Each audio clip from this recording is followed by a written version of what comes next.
প্রিয় ভাইরা আমার, আমি এমন 5টি আমলের কথা হাদিস থেকে আপনাদেরকে বলবো, যে 5টি আমল যদি তুমি করতে পারো, দুনিয়াতেও তুমি জান্নাতি, মরার পরেও তুমি জান্নাতি হয়ে যাবে। 1 নাম্বার হচ্ছে সুনানে আবু দাউদ শরীফের 5279 নম্বর হাদিস।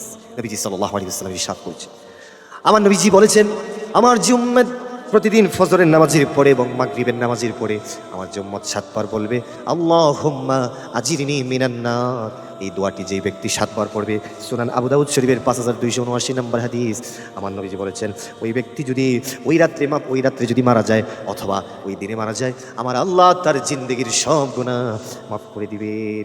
2 নাম্বার হচ্ছে তিরমিজি শরীফের 3389 নম্বর হাদিস। নবীজি সাল্লাল্লাহু আলাইহি ওয়াসাল্লাম বলছেন, যে ব্যক্তি প্রতিদিন সকালে অথবা বিকালে 3 বার পাঠ করবে, কি রাদিতু বিল্লাহি রাব্বান ওয়া বিল ইসলামি দীনান ওয়া বিমুহাম্মাদিন সাল্লাল্লাহু আলাইহি ওয়াসাল্লাম নবিয়্যান ওয়া রাসূলা। এই দোয়াটি যে ব্যক্তি 3 বার পাঠ করবে, তিরমিজির 3389 নম্বর হাদিস, নবীজি সাল্লাল্লাহু আলাইহি ওয়াসাল্লাম বলছেন, তাকে আল্লাহর জান্নাতে প্রবেশ করানো হবে। 3 নম্বর হচ্ছে আবু দাউদ শরীফের 5088 নম্বর হাদিস, যে ব্যক্তি মাগরিব এবং ফজরের সালাতের পরে যে ব্যক্তি 3 বার পড়বে, কি বিসমিল্লাহিল্লাযী লা ইয়াদুররু মা ইসমিহি শাইউন ফিল আরদি ওয়ালা ফিস সামাই ওয়া হুয়াস সামিউল আলিম। এই দোয়াটি যে ব্যক্তি 3 বার পাঠ করবে, আবু দাউদ শরীফের 5088 নম্বর হাদিস, আল্লাহ তাআলা তাকে সমস্ত বিপদ থেকে হেফাজত করবে।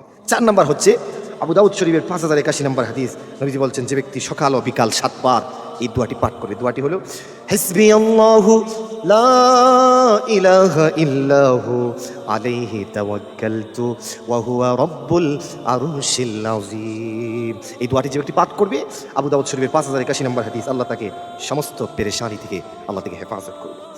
5 নম্বর হচ্ছে তিরমিজি শরীফের 2922 নম্বর হাদিস, নবীজি বলছেন, যে ব্যক্তি সূরা হাশরের সেই 3 আয়াত, শেষ 3 আয়াত, যে ব্যক্তি সূরা হাশরের শেষ 3 আয়াত যে ব্যক্তি সকাল ও বিকাল পাঠ করবে, আল্লাহ তাআলা তার জন্য 70,000 রহমতের ফেরেশতা নিযুক্ত করে দেন। সুবহানাল্লাহ।